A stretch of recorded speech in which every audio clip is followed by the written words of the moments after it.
And that's so important when we talk about alignment. Everybody knows the direction of travel. You cannot repeat enough why the organization exists, what we're trying to achieve, and how we're going to get there. And values are the actions and behaviors that we want to encourage to help us get there. And we were incredibly, incredibly consistent. And we made decisions around them. So every time it came, that empowered our team, that when they had to make decisions, will this decision sit within the framework of those values? Hello and welcome to the Come Alive podcast. And here is yet another powerful episode with a powerful woman.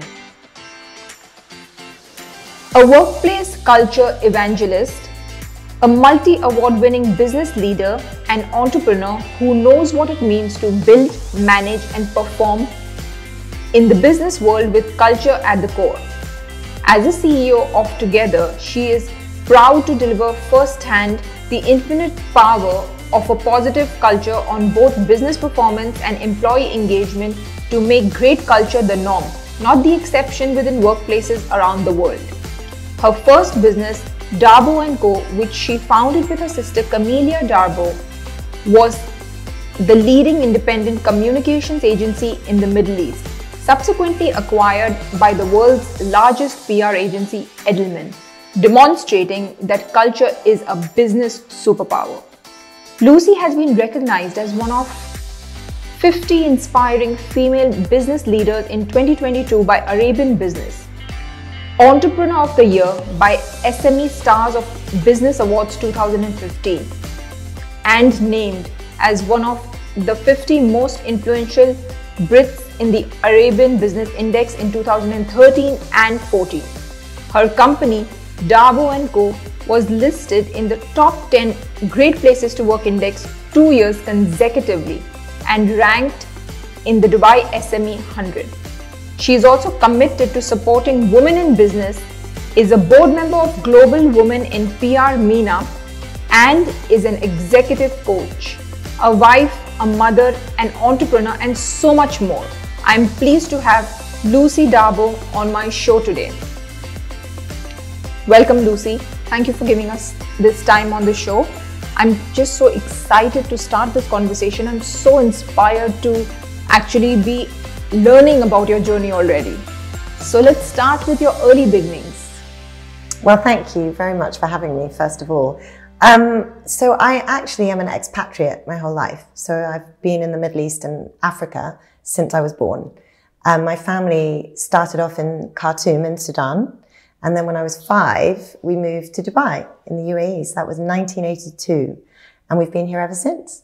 And my goodness, what a journey to see the change and growth of Dubai over that time. It's been pretty extraordinary.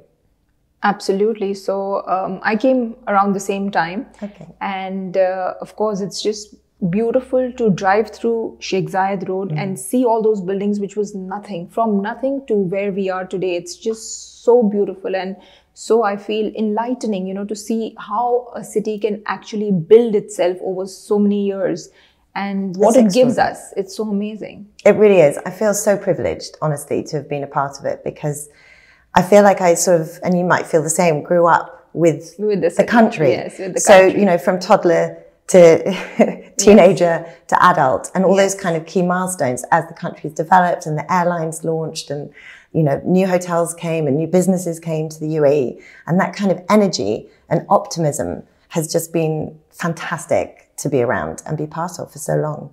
I absolutely agree. So what were your early years like? Like, what did you study? What were your interests? Well, I went to school actually in the UK. So although my family was based here, I was doing a lot of back and forth. And I think that was a really good kind of foundation and sort of explains a lot about my determination and I suppose resilience, because that was built from a very early age. I was kind of left home at 8.5, which is quite young. Certainly by today's standards. But actually, I loved my time, that opportunity to be surrounded by lots and lots of other children your age. It was kind of magical, to be honest, running around the English countryside and learning all these skills and then coming back to the desert every holidays and kind of reconnecting with family. And interestingly, my academic prowess is not, I'm not a technical academic for sure. I'm really a kind of theatre girl. My passion was theatre and drama and acting. And that's what I went on to study at university, actually. My degree is in theatre arts, acting. So I did 3 years vocational degree, and then very quickly changed my mind after graduating and really thought, well, how can I take all the skills around communication and these acting skills and put them into the professional workplace? That's amazing. And I'm so interested to know more about it. How did you actually do this?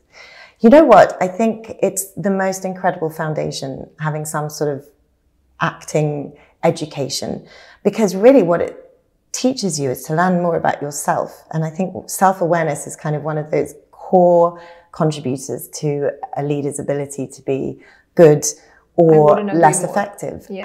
And it was unexpected. Of course, I didn't know this going into my studies, but one of the core foundations was real self-assessment and introspection in order to understand oneself, to be able to then act and be another character. You need to know where you begin and end, and obviously where the character begins and ends. And there's different methods of acting, and that was our kind of curriculum, if you like. It was very difficult. You know, I was 18. I went straight from school. I didn't take a year out. A lot of my year group were much older than me. So I was the youngest by quite a long way. The oldest person on my course was in their 40s, and I was 18. So that's quite challenging at that time in life. And it was difficult because I think at 18, you haven't fully found yourself. Absolutely. So a lot of introspection while you're also still learning and developing as a person was very challenging, but incredibly foundationally important for sure. That's helped me with a lot of skills that I use all the time. And also it was a part of the UK that I didn't know. So I was in Manchester, which is up north. It's a very different personality and different type of people, wonderful, wonderful people, very direct, very grounded, which again, when you're learning something like acting, and there can be a risk that it can become a little bit airy-fairy, you know, and this was very rooted in reality. You know, if you weren't doing a good job, you were told very clearly that was terrible, do it again. There was no sort of glossing over anything. And I loved it. And I met some of my favorite people of my life there. And I learned a huge amount from these wise, more mature people that I studied with every day. Yeah, it was a wonderful experience. That's amazing. Very hard, but wonderful. So that's amazing to know that acting can actually teach you so much. My kids have been telling us that they want to do acting, and they kept thinking that, you know, of course I wanted to learn more about what that actually means, but to know more about yourself through acting, that's just so beautiful.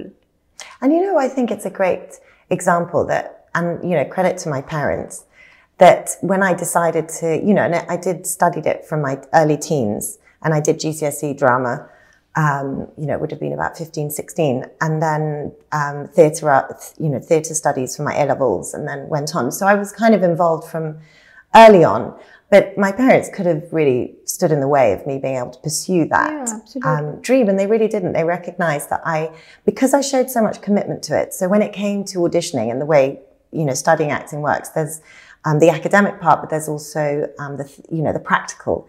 And so you have to do a lot of auditions to be able to secure the places. And I auditioned at some drama schools in London. And then this particular course in Manchester was a degree, a university course. And to me, that was quite compelling because I thought, well, actually, that would be a double bonus. But my parents recognized that I did all of that myself.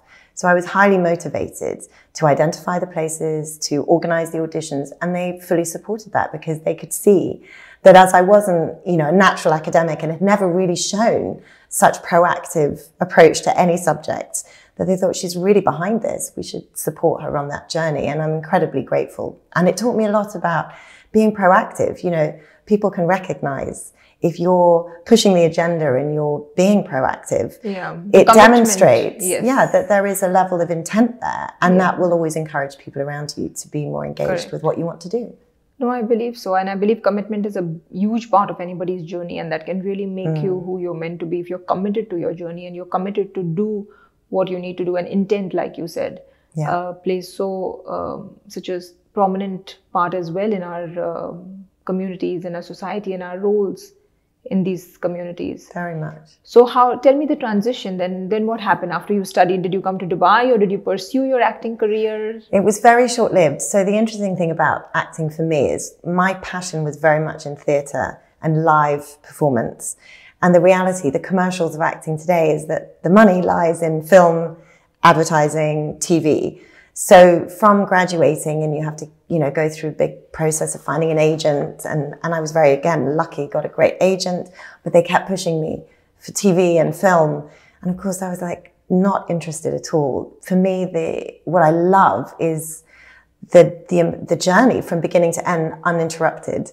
And the way TV and film is structured is that you could do the end first, and it's not consecutive at all, which for me, I just didn't enjoy at all.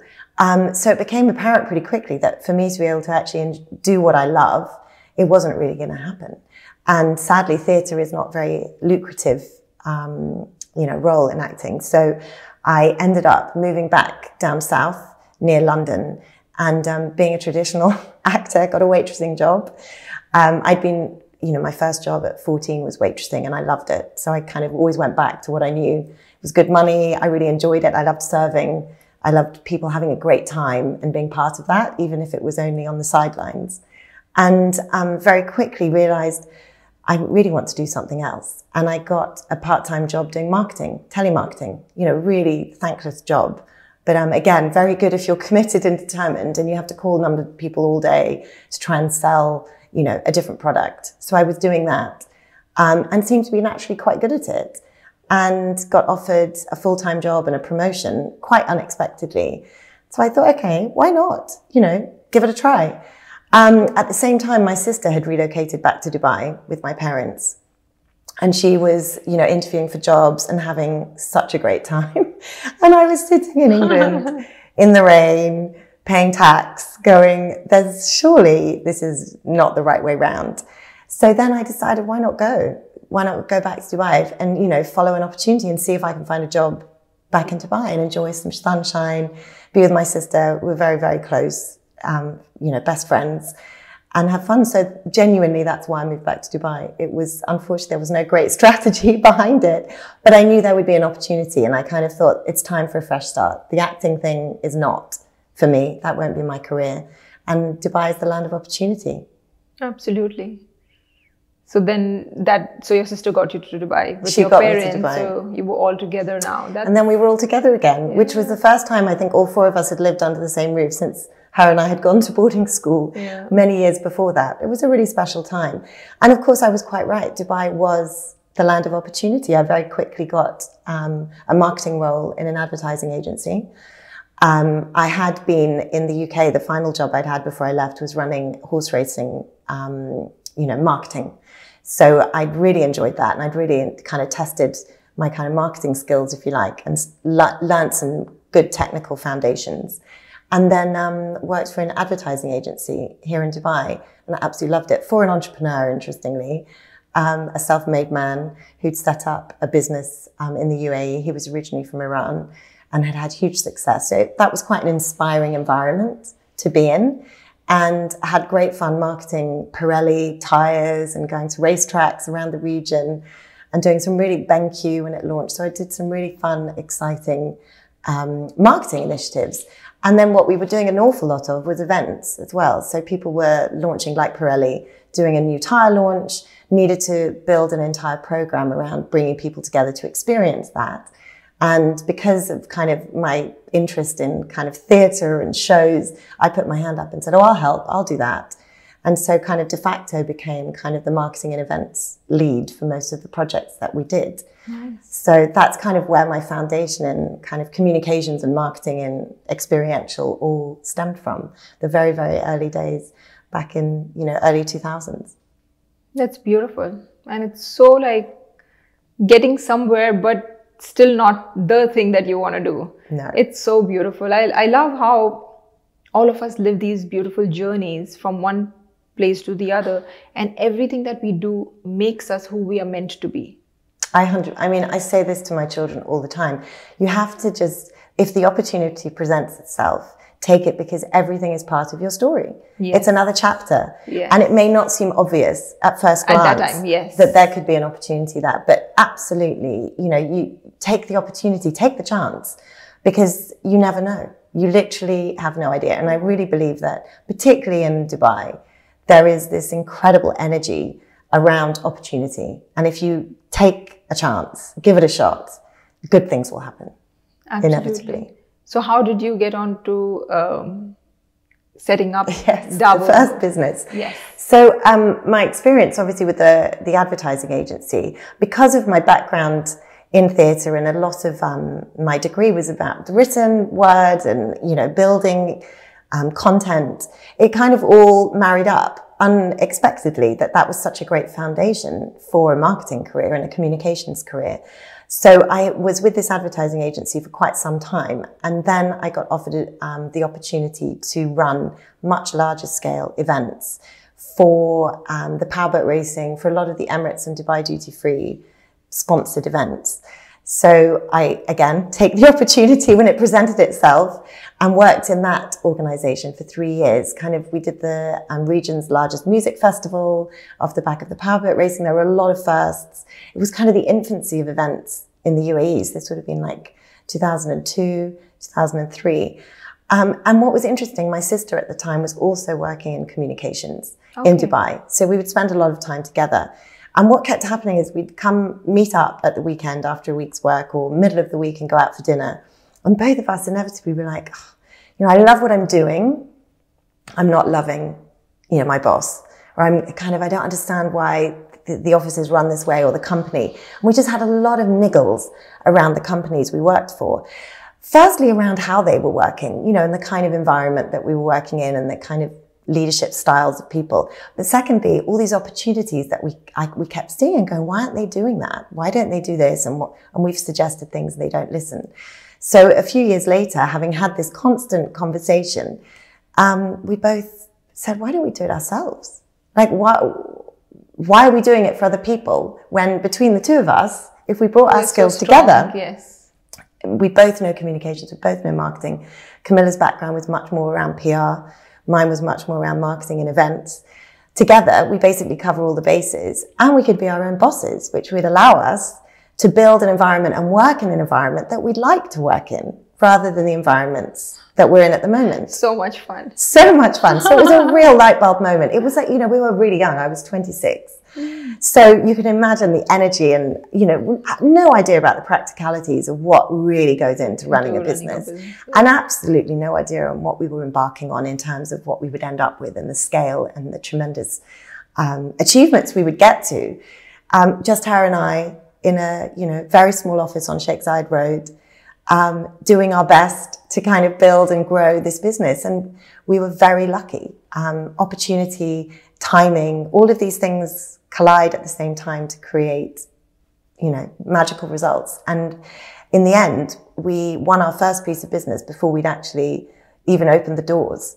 So in the run-up during our notice periods, we'd just been given the opportunity to tender for a piece of business, which we did in our kind of evenings after work. And then literally, I think a few days before my last day in my job, they confirmed that we'd won the piece of business. So, you know, at the time, awesome start. It was D Events to mirror our surname. But yeah, that was the beginning of DABO CO. And we had our first piece of business, just her and I, in a very small office. And that's how it all began.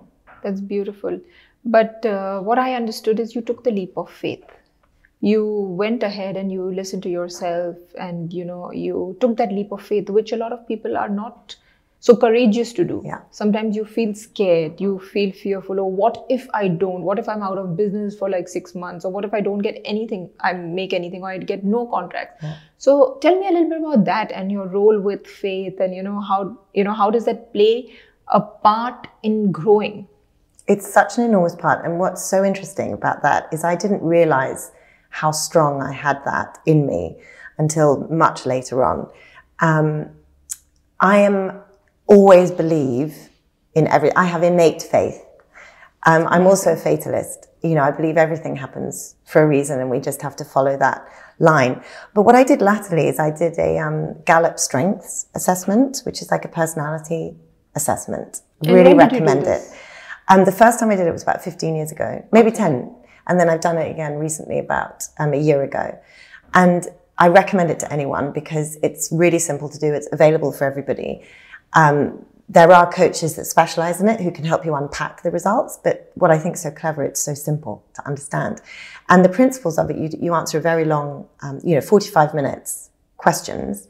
But what it tells you is your top innate strengths, right? So your top 5 are the most innate in you, but you have 35 and it gives you the order of them. But the point is that when you use them well, they're a strength. If they're not leveraged, they can be your Achilles heel. And that's sort of the nuance of it. So it's quite nicely positioned. It's all about what you're innately good at, not telling you what you're innately bad at. But what was revelatory about that is I had never seen my full 10. So when I did it 10 years ago, I only saw the 5, my top 5. When I did it just 18 months ago, I had looked at the whole top 10. And what I discovered is number 7 is self-assurance. And that to me was such a light bulb moment. I was like, that's why I have this belief. Self-assurance for me is very high, that I have this built-in strength that makes me convinced, very, very convinced about things will work. I just believe it so innately, and I absolutely follow that because I'm also a problem solver. Okay. So I enjoy solving complex problems, coupled with innate self-assurance is quite a good combination for an entrepreneur because it means doesn't matter what you throw at me, I will figure out a way around it. Correct. And I have this inbuilt self-assurance that, of course, it will be fine. I don't have room for the we all failed. Yes, I worry, always. It's an enormous responsibility, and carrying 100 people on your shoulders and knowing, that they are responsible for another their families and their. When you think about that, it was incredibly overwhelming. Absolutely. But that helps you drive harder to know that you are responsible for not just yourself, but actually more importantly, everybody else who's put their faith in you. So a level of resilience is required, but absolutely that innate belief is unshakable with me. And Camilla and I don't necessarily share that. She would often go, "Are you mad?" I'm like, "Believe, we'll be fine. We'll be absolutely fine." And those are important qualities. So tell me a little bit about Together and what you do now. So Together is a dedicated workplace culture consultancy. We're actually the first in the region. And still, we've been over 18 months in operation now.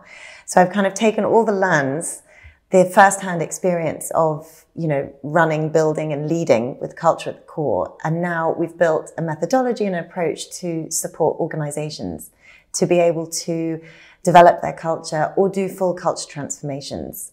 Anything related to people, purpose and culture is kind of what we focus on.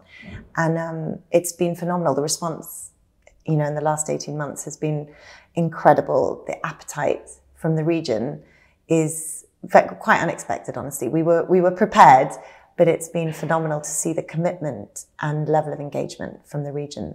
Really. I can only imagine because, like we spoke about, it's so important. The culture is the core, and you want your team to come to a happy place. And I think everything that you do can really add to that. So, and if we look at the region, what's so interesting is the vision of every regional country. So at the moment we work in Saudi Arabia, in Kuwait, in the UAE. All of their visions have a huge component around human capital, because to build a sustainable economic, future, human capital is core to that. And that is a direct link to workplace culture and building really productive working environments. So we do programs with organizations to measure, assess, analyze where they are today, to benchmark, and then run full programs to help them run a complete transformation so that their team are then fully, trained, upskilled. They've got clarity around their direction of travel, their purpose, their vision, their mission. What is their culture? What are their values? And how is that built into every touch point from an employee experience point of view? And it's phenomenal. We're starting to see some really incredible results too. Amazing. I love it. It's so needed in the world. Yeah. And balancing that, my first-hand experience with the technical skills of some of our team who are just phenomenal, you know, with decades of experience in transformation, in culture, in change, in people. It's really exciting work and I love doing it. I really love it. Absolutely. That's so important. Yeah. And when did you start learning more about the culture of a company, and how did you become that spokesperson, that ambassador who really wants to talk about this? Well, it all started with founding DABO CO with my sister. So we founded the business in 2004. And because we were sisters, there was a very clear culture which was set by our values. And because we were family, they were very much family values, you know, around integrity and trust and all the things that we held true and important and part of our upbringing. And it was very intuitive. It was very much, you know, what does doing the right thing mean for us? Good. And we value, you know, because we grew up together, what we valued kind of drove our decision making. And then in 2008, which if you were here, you'll remember, was quite a yes. I would call catastrophic experience yes. for business leaders in the region, yes.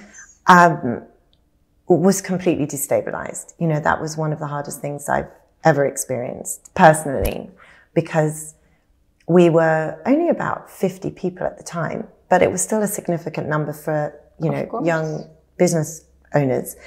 And essentially, when we saw the crash happen and the recession to follow, we lost 50% of our revenue within about a week. It was intense. The phone rang every day and another client cancelled and another client cancelled, and it was just relentless.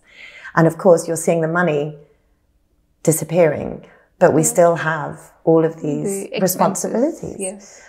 And our values stood true then about what was the right thing to do and how was the best way to approach this. And during that time, we made the decision to include all the team, to be transparent, to ensure that we cared for everybody and came at it as a group, as a community. How do we, as a collective, get through this? Because we want to protect everyone, but we can't do it on our own. And it was an incredible journey, very, very difficult, but it really demonstrated how strong our culture was and how connected we were. And that's what gave us the strength to be able to address, how do we get the money back? How do we ensure we keep everyone together? How do we build from such a difficult year? And we came out stronger and greater off the back of it. And it really became apparent that this intuitive values and culture that we had created, quite unaware, you know, wasn't specific, we realized it was time to be really intentional about that. And now the opportunity was we need to articulate it and we need to be very intentional about building this culture further. And that was the turning point for us when we started leading with. That was the aha moment, that where you could really keep everything together and grow. Because up until that point, we hadn't articulated it. It was kind of, you know, it was there just because of your energy. Organic. And then from 2008, it then became a priority. And we articulated our values into statements. They were woven through the entire employee experience. We then employed a culture manager whose only role was to drive our culture internally. So it was an enormous priority for us. And we recognized that this connection and the power and momentum you can build when you have a group of people moving in one direction, valuing and acting with the same core belief system, it's extraordinary what can happen. I agree. I wouldn't agree more. I mean, here at Palmon Group, as the leader, I aim and intend to do this every single day. I want to make sure I empower people with the right values, of course. I empower them to think about themselves, because I really believe that success is something you attract by the person you become. So what are we doing to serve them? Because as long as we are serving them to grow and evolve and transform into better human beings, everything is a byproduct. Their performance is a byproduct of who they are becoming. So this is what I aim to achieve as a leader every single day. So I'm so inspired to hear that how your journey actually became this kind of, you started off very, I feel very authentically, just by being yourself as a leader, which is also a challenge. A lot of people cannot be themselves as a leader because they feel they're supposed to be someone stronger, someone more shrewder, someone more firmer. Yeah. So So I'd love to know more about, we take it in two parts. I want to know what were how did you tackle that challenging time? Because challenging time, like you said, there was an aha moment from the challenging time, and that's what happens. Challenges are always build us to get us more stronger. So tell me like a few learnings, if you can, from those times that got you to where you are now. The most important one is really around, I think, authenticity and honesty. You know, that I think a lot of leaders are nervous to be vulnerable and to be honest. And I think one thing for sure, we always did our best, but to pretend that we never made a mistake would be completely unrealistic. You know, I was 26 when we set up the business, limited knowledge and exposure. But what was so clear is the intent was always right. And did that mean we always got it right? No. But if we did get it wrong, being able to say, we tried it, the intent was this, the outcome was that, it's not what we expected, so we reset. Just, you know, sharing, that is incredibly important, because what that's telling everyone is that, okay, we can trust you. You know, if it's not going right, you'll tell us. And if it does go right, you'll tell us. And therefore, that, you know, it builds an enormous amount of trust. And that's a big foundation for coping in difficult times, right? So it's like authenticity, transparency with trust is what really got you through. 100%.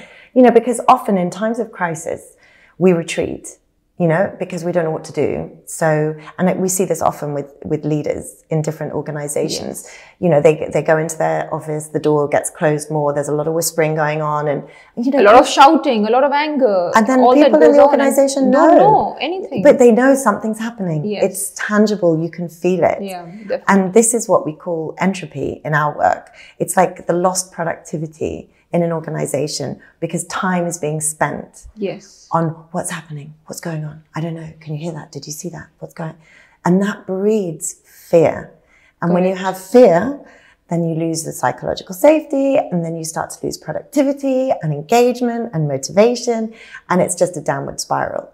So that is, you know, and it's really hard. I think having to face people and tell them everything's not okay is very, very frightening and very, very uncomfortable, you know, because you're frightened. You know, I was nervous. Absolutely. I didn't know what was going to happen. We weren't in control of what happened next, but what we knew we could control was what we told people, what we shared, and how we approached it. And I always say that to organizations I work with.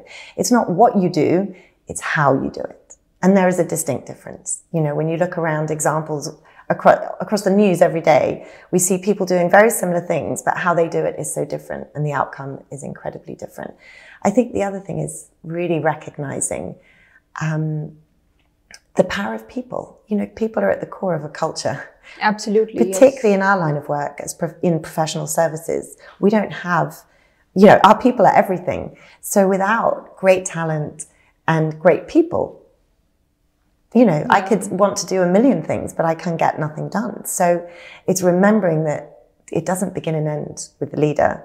You know, we're just merely a guiding, you know, we're just sort of captaining the boat through it, but we're not doing the real work happens with the rest of the team. And they are more valuable and will always be more valuable than you, and more important, because without them, you're nothing. Correct. So what were the highlights of this journey before you exited and sold it to this? Oh my goodness. Always the people. I mean, the massive benefit of the culture that we created and invested so heavily in every single day. So tell me something more about what did you do to build this culture? Like some tips maybe for us? Yeah, it was very intentional. Everything, I mean, people laughed. They used to say it was like coming into a cult. Because if you came into the office and you asked anyone, they could tell you all 4 values. What are the company values? Oh, because everything we did was built around those values. Everything as an organization. And what were the values? I would love to know. I'll come back to them, because we still quote them today. But the weekly meetings, so we really believed in communication. It's a core communication, you know, component to building the right culture, because it builds transparency and awareness and alignment. And it means everyone understands what's happening. We're all aligned on objectives and where we're trying to go.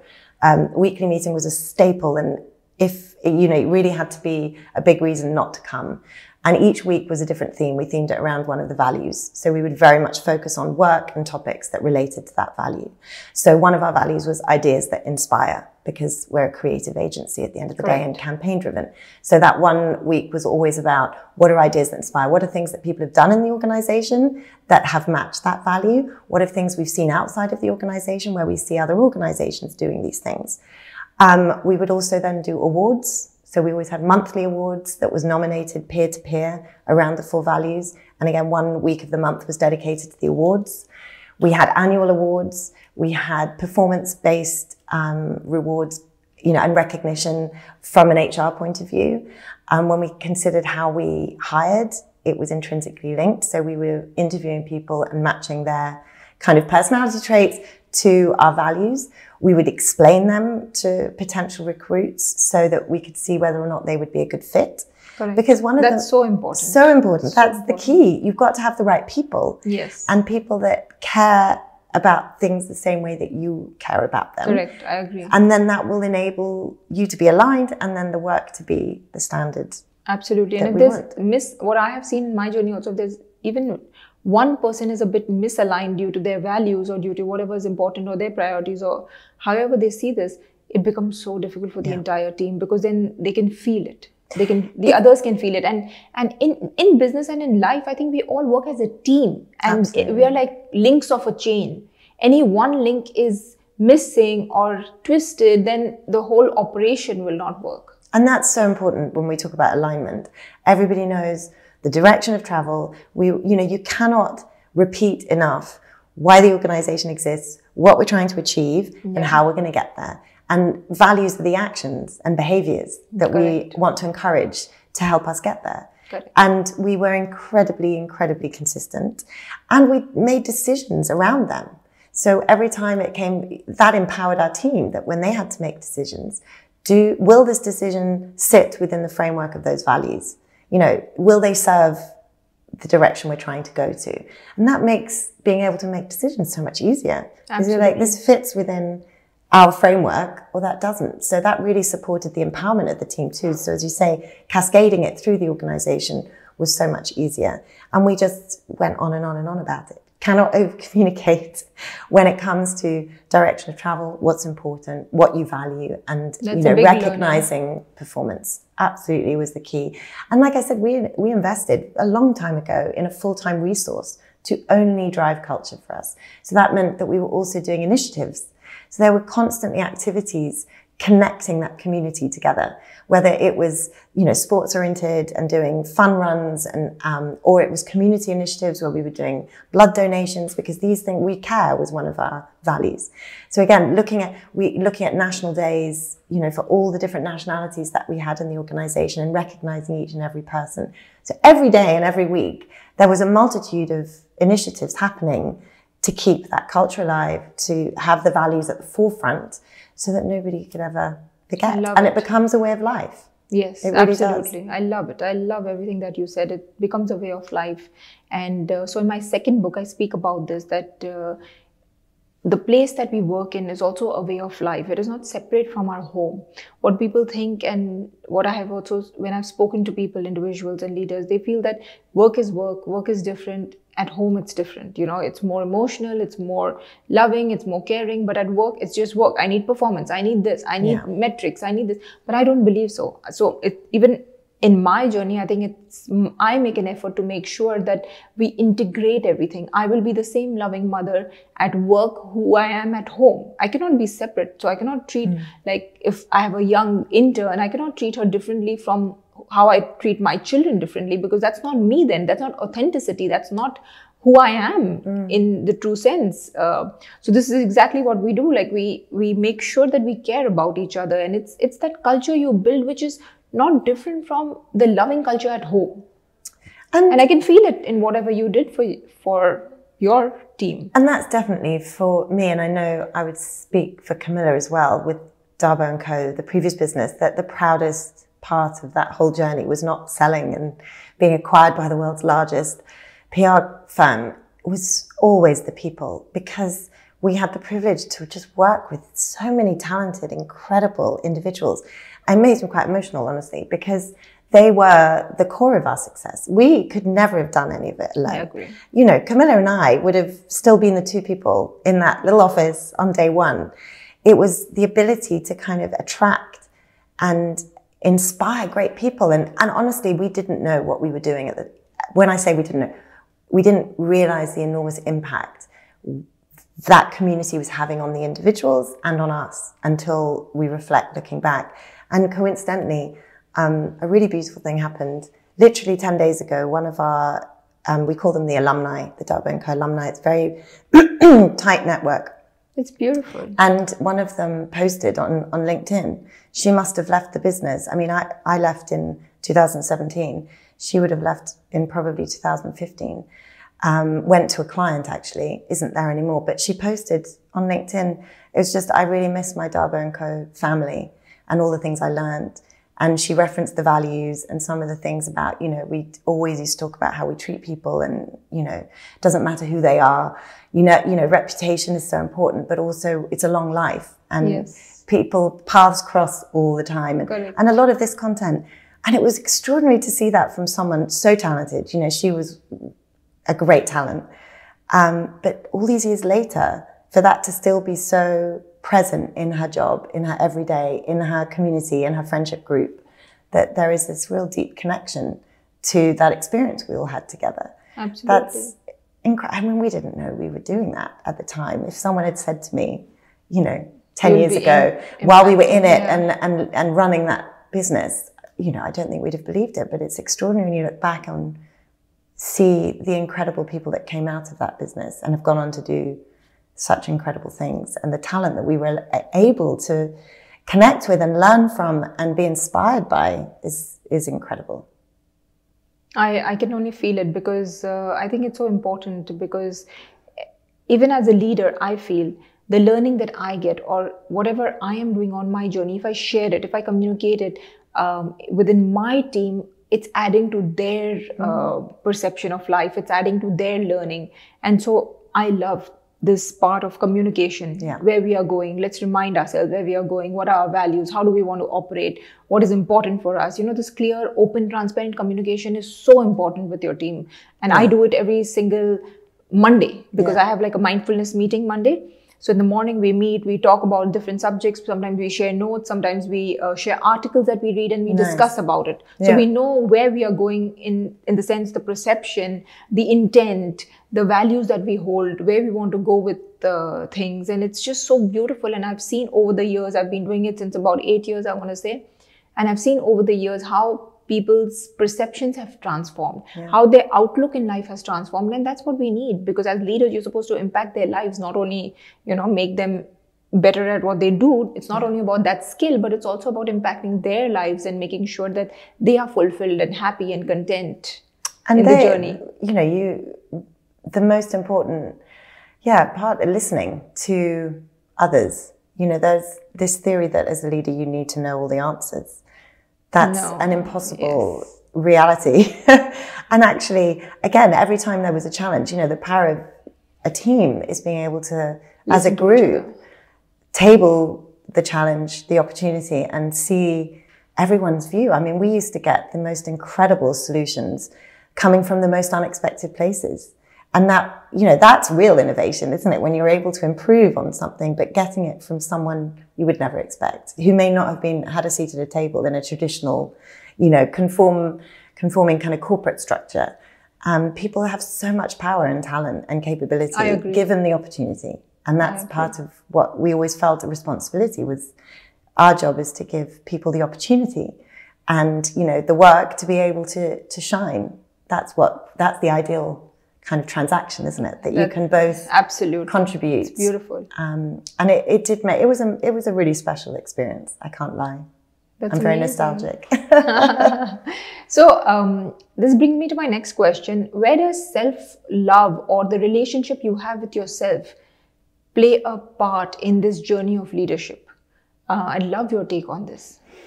I mean, I'm not an expert on self-love. It's an ongoing journey, and I definitely didn't practice it very well as an entrepreneur in the early days. I think it was very much, you know, love everyone and you will get to you if there's time. And most of the time there wasn't time. But I recognize now that I'm able to do the process again, and that's really interesting to be having set up another business, you know, however many years later, what would it be now? Yeah. 8 years later. That's at the forefront of my approach, is remembering to take the learn, you know, the wisdom of experience and using it, because first time around I didn't have that. Correct. I didn't know self-awareness. You know, that was huge for me because I didn't have structured management training. I had limited management experience. So a lot of it was learning as I went. Correct. And the power of being able to learn from that experience and now put that into practice is incredibly liberating. Recognizing the habits, you know, of not trying to take on everything, remembering boundaries and setting boundaries. So much of that I didn't have, that, you know, no regrets, but important to put into practice for sure. And carving out time, as you say, that was really challenging. You know, in the early days as a young entrepreneur with a very fast growing business, it was intense, really intense. I mean, I look back now and I'm in awe how I didn't literally collapse. You know, what I was carrying and delivering, and, you know, with delivering 3 children in the process and everything else, it's staggering. And at the time I remember, you know, a lot of my team saying, how do you do it? And I was like, what do you mean? I don't know you just do it. That was the kind of... Yeah, at that time you just do it. Just do it. Yeah. There wasn't space to consider another alternative because there was no time. And I think what it tells you is the incredible power of our ability. I kind of find that fascinating. I wouldn't choose to put myself through it again, honestly. The pressure, the exhaustion, the stress, you know, I will do my best to protect myself this time round. But I find it quite extraordinary what we can put our minds to and what we can achieve. Yes. It's infinite, right? Our potential, I feel human potential is actually infinite. But it's just that we have to see it. We have to know it. We have to connect with ourselves and actually create that self-awareness for us to be able to tap into that potential and grow beyond what we can imagine. Oh, absolutely. So yeah, it's very much a journey. I'm developing as we go. So let's get a little deeper. What would you regret not fully doing, or do you have any regrets in life? No, do you know what? I'm very philosophical. I really try not to regret. I really believe that we do the best we can in the moments when we make decisions. Correct. You know, and hindsight is a wonderful thing. You know, I spend a lot, if I knew then what I know now, so many decisions would be different. But there's definitely things I wish I'd done more of. You know, that one is, funnily enough, back to being very young. After finishing school, I wish I'd taken a year. You know, I really am going to encourage my kids to take a year out, because I went straight through into uni. And then I feel like I've never had the chance to take that 1 year off. Yes. You know, to really travel, like really travel, not in a hotel and and to really experience life with no stress. You know, I think that's a rare moment. And I think that's the only time we have it, when we are switching from there to there. And I think it's a really pivotal moment, you know, because I think about my vocational degree and how much introspection was required. I think had I had a year of travel and learned more about myself and his experience, that could have helped. So yeah, I wish I'd kind of done that, definitely, because life's been very fast since then, and you don't get to tap out.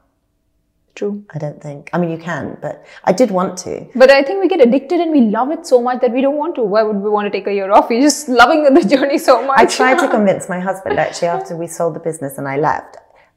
In fact, I don't even think it was when I left. I said, let's just take a year out. The kids were young enough. It's like, you leave your job, we'll take the kids and we'll just go. And he looked at me like I had 12 heads. He was like, you want me to walk away from a really good job? I was like, yes. My self-assurance, you'll find another one. I was on, he's like, you're crazy. So we didn't. But that would have been the only other time. I think there's a moment, you know, in your adult life, professionally, where I think when your kids are young, again, and I would probably tell my kids that, or recommend it, that you could probably take a year and I think it would be okay. But I think it would be really powerful and an incredible experience to have as a young family before, because it's a long life. Yeah. It is a long one, and that we say it goes so fast, but we do have the gift of time. We do. We don't have a and we crystal should ball. treat it as a gift, I think. No, that's what I did when I graduated. I didn't take any minute also off. Yeah. As soon as I graduated from university, I came and launched my fashion career in 3 months. Wow. And I just wanted to do it all. I wanted to just have it all. I wanted to just, make sure that I'm living the dream, wanting to be there, wanting to be this huge successful fashion designer, wanting to be in Paris and Milan and New York. And of course, I went there and did things at different points in my life. But I didn't really want to stop and absorb and enjoy this beautiful life as it is without conditions. Yeah. And I feel that is a beautiful gift to give the children and tell them to just enjoy and absorb this beautiful life. I mean, you don't have to have it or do it or validate yourself or have the power, the knowledge, the money, the things to enjoy anything. Life is beautiful as it is, and we should enjoy it. Totally. And when you're 18, you can go and get, the point is go get a job, earn some money, go buy a train ticket, and also that, earning to do something that you want to do. It's also giving that the power of understanding money and what, you have to earn to spend. Yes. There's so many key messages that can come through from that. And if you were privileged enough to be able to do it, do it for sure. Absolutely. So what do you value the most in life? It's probably come across quite heavily. People, relationships, so important. I just think, they're at the center of everything. Being around people that you enjoy, inspire you, make you laugh, make you better, a better version of you. I think relationships are so central to everything I've ever done. That's definitely the most important.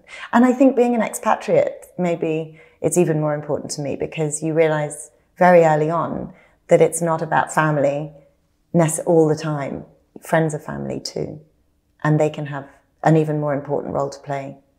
And then everything I do is so people-oriented. My profession and personally, it's all very people-centric.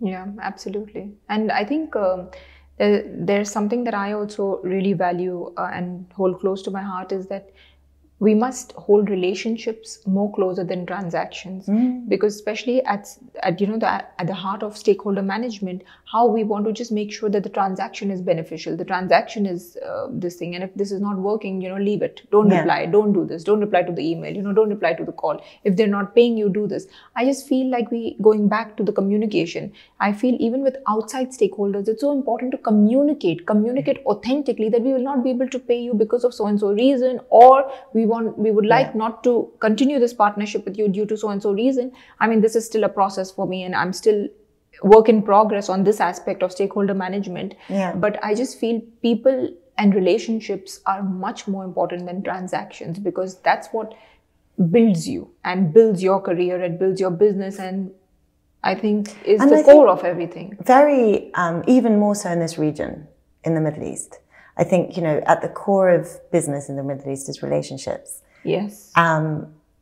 Because there is this, respect inbuilt. People are respectful. And, yes, absolutely. And it's always around, I've worked in the region for over 20 plus years.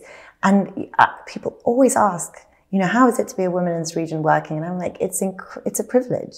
I have very rarely had instances where I've felt, professionally disrespected. And oddly, if I have, it's certainly not from this part of the world. It would have been an influence from, the US, Europe. Well said, and I agree. And I think that is also why relationships are so important, because I grew up in an environment where relationships matter and people matter.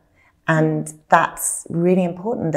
And then professionally, people are at the core of everything. We have to respect and hear and give. Everyone deserves our respect, no matter who or where or how.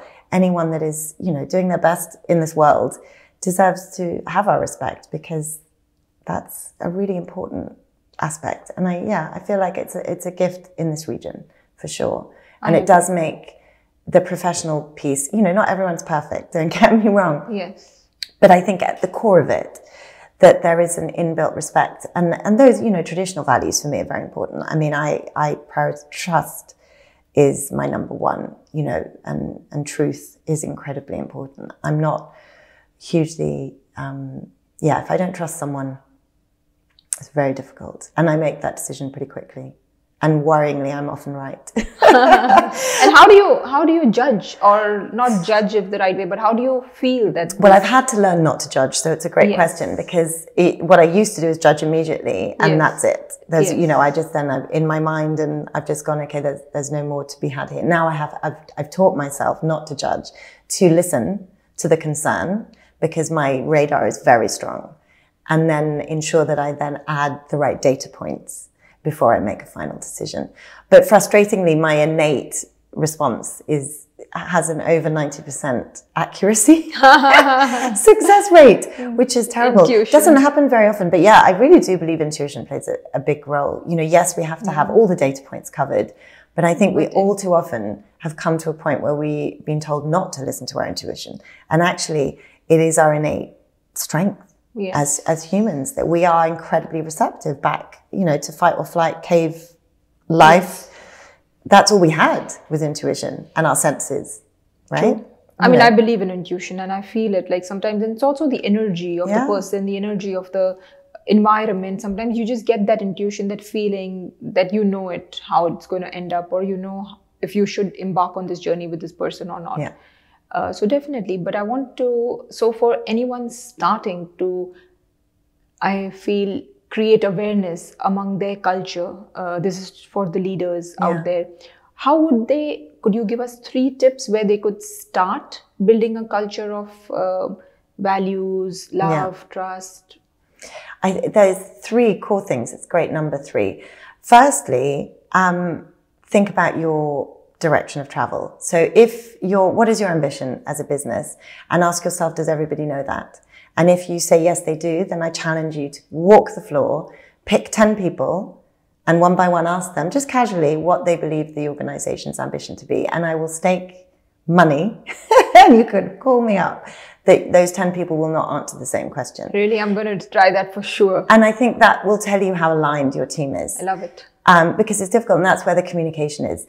And if they don't know, that probably means that your kind of purpose, vision, mission isn't crystal clear, which means the culture will struggle to be developing, right? Because your culture should be what feeds your business direction, right? If your strategy is to get here, the culture should be the energy and fuel that will help drive you there. Love it. Secondly, ask, listen, act. So ask your people, what are you doing well? What's working? What doesn't work? Right? Your team have the answer. Yes. To everything. Yes. Without doubt. That's the reason management consultants exist. I don't know why, but people always ask them. Yes. And actually, doing myself out of business, you should be asking of people. Yes. But if you ask, listen. Yes. Doesn't mean just, actually listen. Correct. Really hear what people are saying, and finally do something about it. The greatest challenge we see in organizations is that maybe they ask, maybe they listen, but then nobody hears anything again. So you have to ask, listen, and then act. And then finally, be intentional. If you do not have a culture manifesto, so it's like one phrase that describes, what you do and what you stand for. So if I asked you, what's the culture like in your organization? You can answer in a quick sentence, your elevator pitch, if you like. Yeah, so our motto is achieving more together. Yes, there you go. So that's perfect. And then articulate your values. Really consider, what are the priorities for you as a business? Is it speed? Is it integrity? Is it, really, and be specific about what they are, and include your team. That's not you sitting in a room going, right, to me it's this. Correct. It's like, look, if we're trying to get here, what do we value the most that will help us get there? Correct. And be really specific and articulate it, and then socialize it back to communication.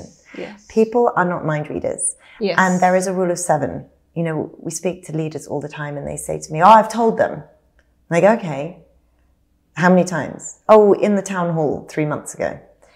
Trust me, if asked you what you said in that town hall, I bet you wouldn't remember. True. We have to, rule of 7, it takes time to embed.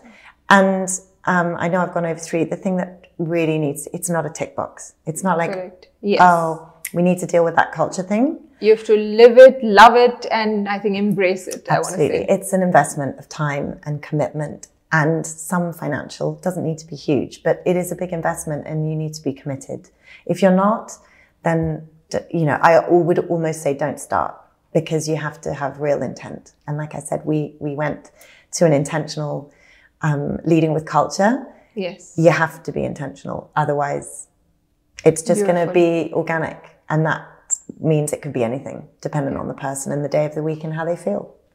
No, and I want to stress during this conversation is that really what will take you to the next level in your business is culture.